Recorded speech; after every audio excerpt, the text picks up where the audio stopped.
Hello, my name is Paul Krauss. I'm a licensed professional counselor and the president of the National Violence Prevention Hotline. Today, I have with me Rob D'Amico. Rob, can you tell us a little bit about yourself? Yeah, Rob D'Amico, retired FBI agent. Before that, I was in the United States Marine Corps. Um, During my time in FBI, I worked everything from undercover. I worked on the violent fugitive task force, and then I was on the FBI's hostage rescue team, where I served all over actually the world, Iraq, Afghanistan, Africa, on counterterrorism cases, and actually ran all FBI operations Afghanistan for a couple of years. After getting out of the FBI, I was chief security officer for a company, and then got involved in the news media, where I'm now a national security and intelligence analyst for MSNBC. Excellent, Rob. Thank you so much for being here. And as the listeners may not know, we now have had you join our board at the National Violence Prevention Hotline to help advocate and guide our organization as we have just started to soft launch our hotline. So thank you for your help on that. It's my pleasure.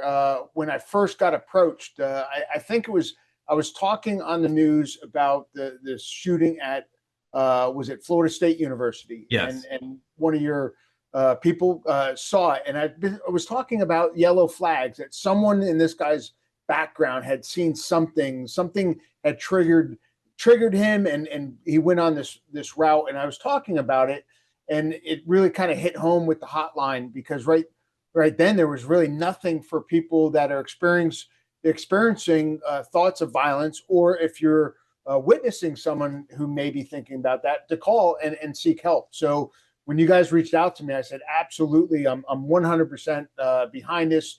It's something that's needed, and there's nothing out there like it at all. There's a suicide hotline, which really doesn't, as you told me, doesn't really go to if you're thinking about harming someone else beside yourself. So I think this is a space that is just ripe, because the country just needs some help in this. Yeah, absolutely, Rob. I mean, the United States has had a large escalation in sort of random acts of violence and also targeted killings, where we've of course known about domestic violence for a long time, and there's a domestic violence hotline for people that are being harmed by people in domestic relationships, and of course the suicide hotline over the years has gotten larger and larger until it became the crisis line at 988. But we know right now from talking to 988 operators and other people that they're not really equipped to handle the homicide side of things. And one thing we kept seeing in the news was a lot of times when somebody would either do a random mass killing or a school shooting or a targeted violence, the person essentially was also suicidal, not just homicidal. They were throwing their life away either to being in prison for the rest of their lives or to being shot by first responders. And so we thought, goodness, why isn't there something there? And so I just kept searching and searching and searching. I couldn't find anything like it. And I thought, well, some of these people are savable. They were regular citizens who got very angry about something, very aggrieved. Maybe they're feeling disenfranchised and they're very upset, and they think, the only way I've got to get out of this is I got to fight my way out of this. And in a civilized society, and when you're not at war, to shoot civilians or to knife people or to run over with your car, it's just not acceptable behavior. So we thought, what if there was a place where people in distress could call semi-anonymously? We're trying to keep it as anonymous as possible, unless the person's an imminent threat, to get help, to get connected to somebody who could be empathetic to their situation, to help de-escalate, connect them to local resources and all of that. And so you sort of answer the question of why, but what are some of the reasons that you think about that we need a place for people that are considering violence to call? Well, I think it goes into, everyone has these thoughts. Everyone, like, you're driving in traffic and someone cuts you off, and you say, oh, I want to kill them, and things. So I mean, people have violent thoughts. But when you start to look to act on that violence is really where it comes in. And I don't think it's just one thing. I think it's a lot of times it's a buildup, and there's a spot to get in there where they can still seek help. If someone, comes to them, if they get to talk to the right person, that they're not going to get to that one tipping point, to the one thing that pushes them. And I think a lot of times they see I'm on the news all the time about these acts of violence, and I always tell the news people it's going to happen in twos and threes, because I think when someone is thinking about it and they're close to it, and then they see it on TV, they see that one happens, and they like the results of it. They like the attention. They like someone was paid back, and all the things that they're feeling inside build up to the point that they end up doing it. And I think there's a time that you can get in there, one, to allow people to understand how to deal with their thoughts of violence, and then a place that someone can call, because I think people see this all the time. So and so started going down this road at one point, and when you talk to someone, a lot of times, oh, I never saw it coming. But I think people do, when you really peel back the onion. Oh yeah, it was like at this point he started talking about this at dinner, like the last shooting with Charlie Kirk. Mm-hmm. The family saw interaction that was troubling. They didn't know who to go. There was no hotline to call. And it was like, do you want to call the police on someone that you know and love? Most of the time you don't. You think they're going to go, oh, this person's going to get arrested. And that's not what you want. You want them to get help. So I think the hotline is right positioned at that point for either the person who knowingly thinks about it, says, I have to call someone, this isn't right, or family members, colleagues that can call someone and say, this is what I'm seeing. Am I seeing because there's self-doubt in that. Like, am I really seeing, signs of someone doing something violent? And the hotline can talk to them about it. And then it tells them where to go. It gives them those resources. Yeah, absolutely. So yeah, you touched on something, is that the hotline is for two things. First of all, the individuals who may be contemplating violent acts. And you're right. It doesn't usually just happen overnight. It's usually a long buildup of issues. And you said, like you said it, the copycat phenomenon. We see the copycat phenomenon all over the place.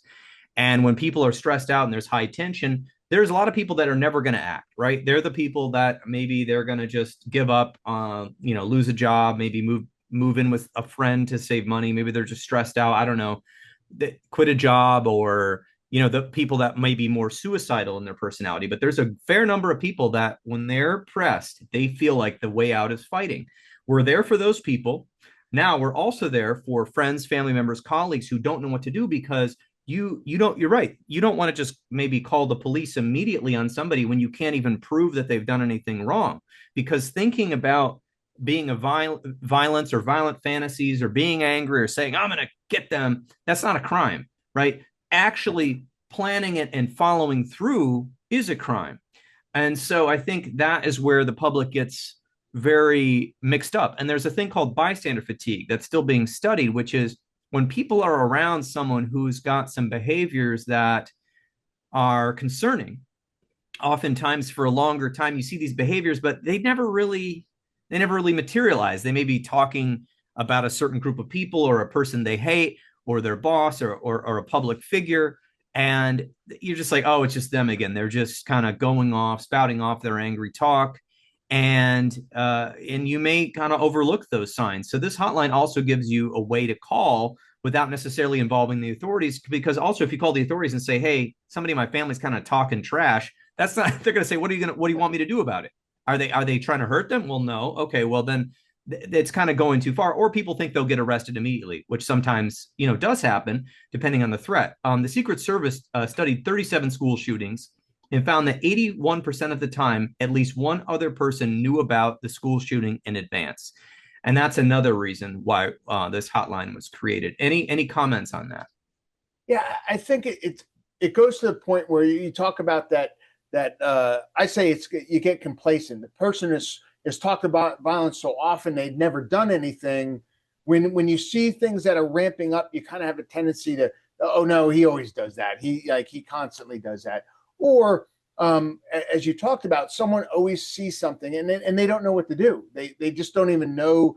I think it's now getting more prevalent that it can be anybody who does a violent act. I think in the beginning, everyone thought it was like, oh, these teenagers that wear goth clothing and they're bullied and stuff like that. And it's gotten a lot wider than that. And I think the perception is now at least anybody can do it, because we've seen all the subjects and they range from everything to everything. There's no one set person that does this.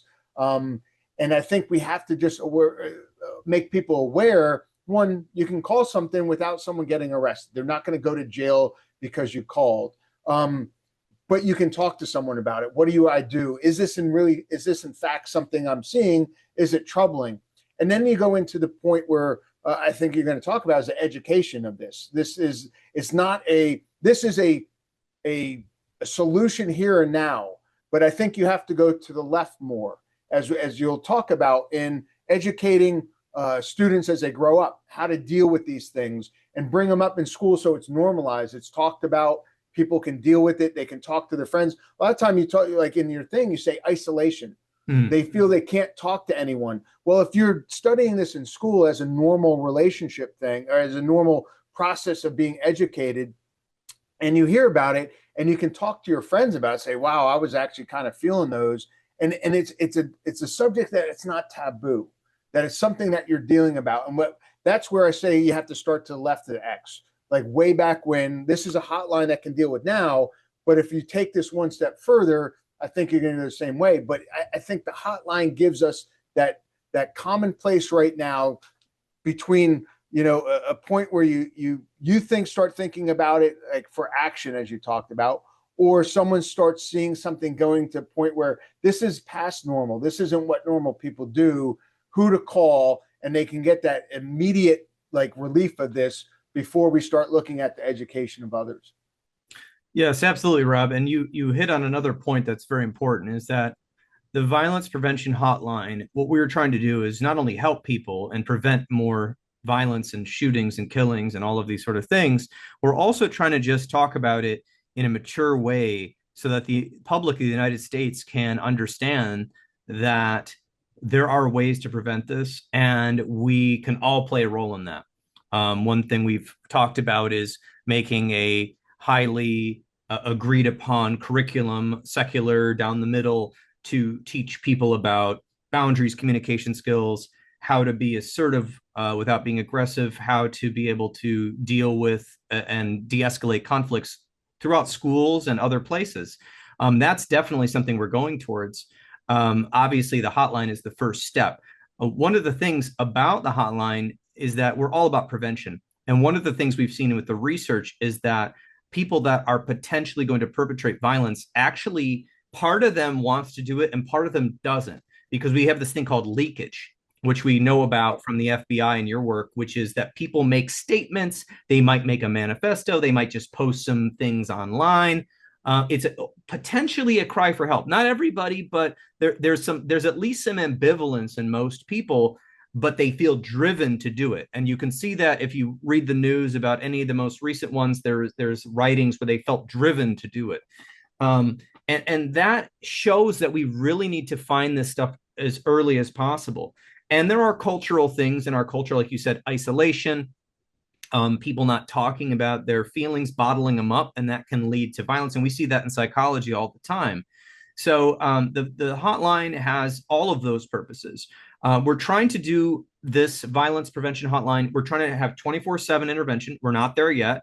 We're seeking funding from all parties, all foundations, and all individual citizens who are willing to give in. You can find all that at violencepreventionhotline.org. And we want Americans to feel safe in public places and in private places as well. So one of the things here is that we want to be able to shine a light on this so we're not in denial. We know that this is a very innovative country. We've got extremely intelligent, large groups of people here. And when we want to do something, we get it done. And so we're asking the public to share this information, talk to your legislatures about it, talk to people, talk to foundations in your area that are donating, because this is going to cover the entire United States. Phone and possibly chat. We've already had people chatting in. We have soft launch. So we have had many calls already since July of 2025. We have de-escalated multiple situations, and we've had to report a couple of just because they were gone too far. But most of the time we were trying to stop people from going down the criminal pathway. That is our goal. and to kind of build a coalition here that we can reduce violence in the United States. We've done it with suicide, and we've done it with domestic violence, and we can do it with everyday the kind of violence we're seeing in our news broadcasts. What are some other thoughts you've had about the National Violence Prevention Hotline that maybe have struck you that you would like to share? Again, everyone talks about all these different solutions. Take guns off the street. Don't allow assault rifles. Don't or metal detectors at schools and locking doors and all these other things. But those aren't realistic. They don't work. You're never going to get all the guns off the street. The country has a culture, and there's a big, and we're not down that road. It's just like you just have to deal with realism. People have guns. People have access to guns. You can have all the security in the world, and someone can still get it through. It happens. So when we look at it, and when I'm on the news talking about it, I don't talk about the utopian things that that one solution is going to fix everything, and that you're going to be able to get all the people that have issues separated from the guns. It's not going to happen. It's still going to be out there. So you have to go to the point where the person that's deciding to do this, if you can get them to not get the gun, get them not to bring the gun to school, then you don't need all of that. Then you're really going to the true root of the problem, because the whole argument back and forth, guns don't kill people, people kill people, is absolutely true. Someone has to take that gun and do something. And I'm not saying either way. I'm just saying you have to deal with the fact that if you can get to the person that's thinking of doing something violent, because if you don't do it with the gun, you can do it with the car, you can do it with fire, as we've seen. So it's just not gun violence, it's violence. And when you take it away, people again go to other options. So you have to go to the root of the problem, the person, and what they're feeling and why they're wanting to do this. And all the witnesses to that, no matter how solo someone is, people do notice when people start acting a different way. But I don't think they know where to go.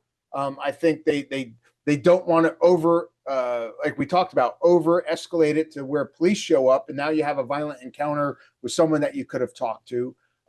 Or they don't believe in themselves, especially when you love someone. A lot of times you don't believe they can do something like that. But if you do love them and you're seeing a difference, then maybe just talking to someone on a hotline is something you're willing to do.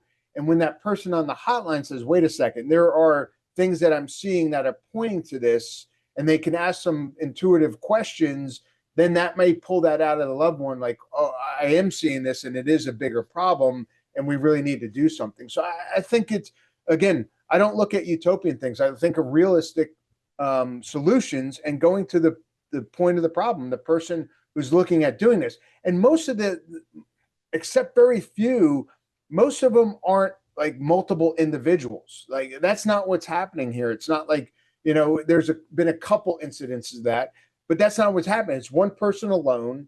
And that if you can get to that person and you can make a difference, I think that's really in the heart of the solution. Yeah, exactly. It is the violence prevention hotline is a pragmatic solution.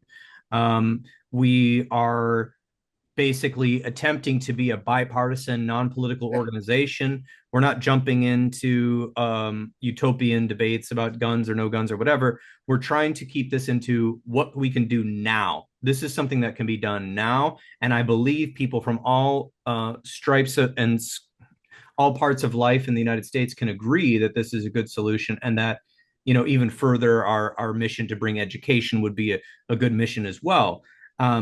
We want to be able to reach these individuals, and we need everybody's help, because I don't think the days are gone when you can kind of look the other way. Like you said, very few incidents have multiple people. They're almost always solo, and something is going wrong in their life. And like you said it, I've read so many interviews with loved ones who had somebody commit an act of murder or violence, and they all of them go through this whole denial period, and they think it couldn't have been my son or my daughter or whatever. but it happens and it is. And so we have to, as a culture, I think, respond to it. And I don't think everyone's equipped to do that. That's why the hotline is here. We're here for the people. Hey, don't throw your life away.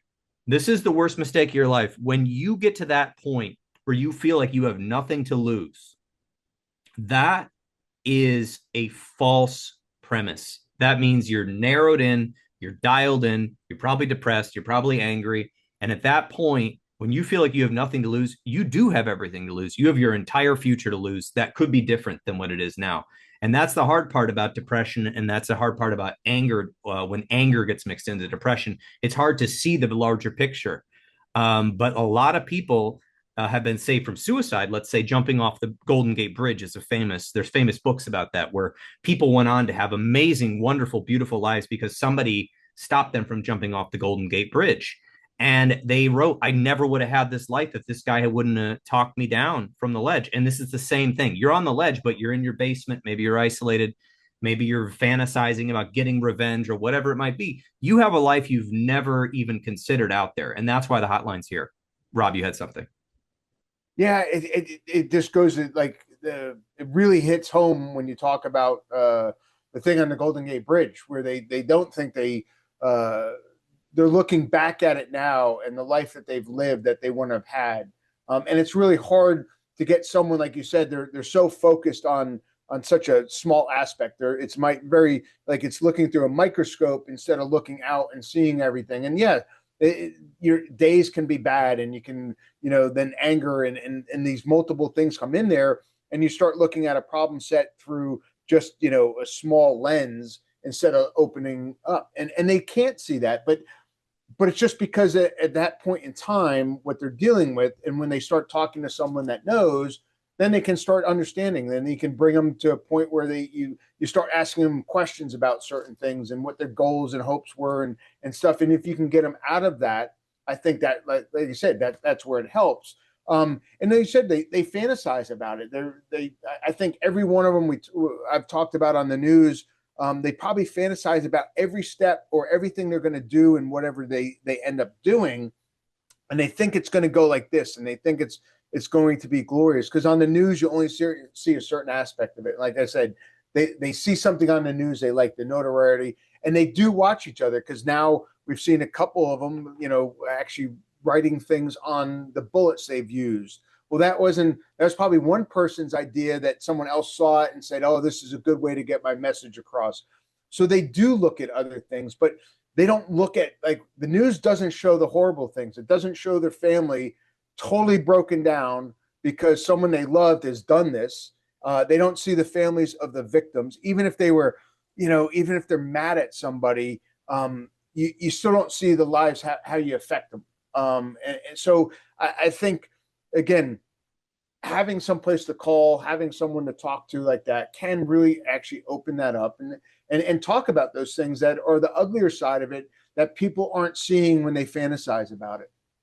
Yes, the fantasy almost never reaches reality, and just like movies are really cool depictions of real events sometimes, but it's never like the actual event. Yeah. And one thing you can never take back is if you commit a violent act. I mean, you can apologize for it, you can do the time, but you can't take it back. And I think that's unfortunately why actually a lot of the people that commit acts end up trying to kill themselves before an officer arrives, because they feel so horrible. It breaks them out of their angry kind of focus. So we want to break people out of that.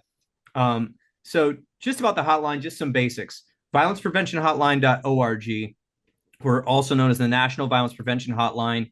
We are attempting to do 24/7 coverage of chat and phone. Currently, we have many hours per week covered. It's not totally consistent yet. We're still working on that. We have launched in 2025. We are seeking relationships with any organization that's willing to come alongside us, help us out. We are willing to work with you. We're willing to work with the government, whatever departments think it's appropriate. We're willing to work with 988 because we're here to provide a solution for a problem. We see that there's a gap, and the gap is something that's taking lives. And from an economic perspective, that's another perspective. People wonder about the economy. Well, every time somebody does one of these acts, the local economy in that area is devastated. People's lives are devastated emotionally, and as a country, we're wounded, and then people are afraid to go out in public. People are afraid to kind of be creative. That stress of one of these incidents has a huge effect on the entire population. It's traumatizing not only the people that were there and lost a loved one, but it can be even vicariously traumatizing to people who have seen it on social media or the news themselves. And of course, the other negative side is that it can copycat. So we don't think we can eradicate everything, but we do think we can reduce it and have a conversation about it. That this this committing violence is a permanent solution to a temporary life problem. You have a temporary life problem, horrible thing happens to you, or maybe you've been aggrieved or made fun of or bullied or whatever it's been, and you feel persecuted and you feel like a victim, and that is a temporary life problem. Committing violence is a permanent solution that does not help you or anyone. So if you're thinking about it, go to violencepreventionhotline.org, give us a call, give us a chat. If you're thinking about getting involved, go to our website. There's places to volunteer. There's places to donate. There's places to, write your Congress people. Of course, if you're a volunteer, you might say, well, I don't know if I can answer a crisis call. We have crisis volunteers.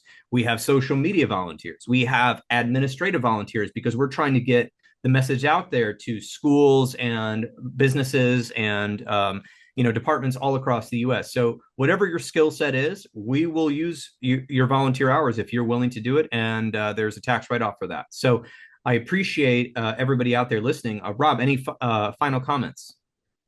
No, I think the most important time is, like you said, we're everyone talks about being frustrated, how to prevent these, and this is the one thing that I've seen, that it is the time, it is now, to do this. And as you talked about volunteering, just because you can't be like a crisis, counselor. There's so many other things to do, or money. And again, like you said, $5 a day, or $5 a month, is small, but when you add it up, because this is going to take people. Because I think the bigger it gets, obviously, the more counselors you need. And I think it's going to start that national conversation that we can then start going to further to the left of the X, and education and how to talk about it. Like I said, you have to get out and talk about it. There's no harm in mental health issues, and people get ashamed that they're thinking of this. And like I said, everyone does it. You have to know how to deal with it, and then you have to know how, when you can't, where to go. So I think this is a perfect time. I was so glad, Gabby called me, and then you called me. We followed up with that, and I said, absolutely, now is the time. Let's make this happen.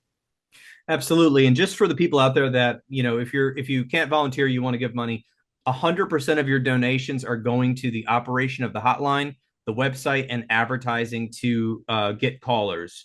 The board is not being paid. I'm not being paid. Rob's not being paid. And we're running about 95% off volunteers right now. So we appreciate your time, consideration, and thanks for watching.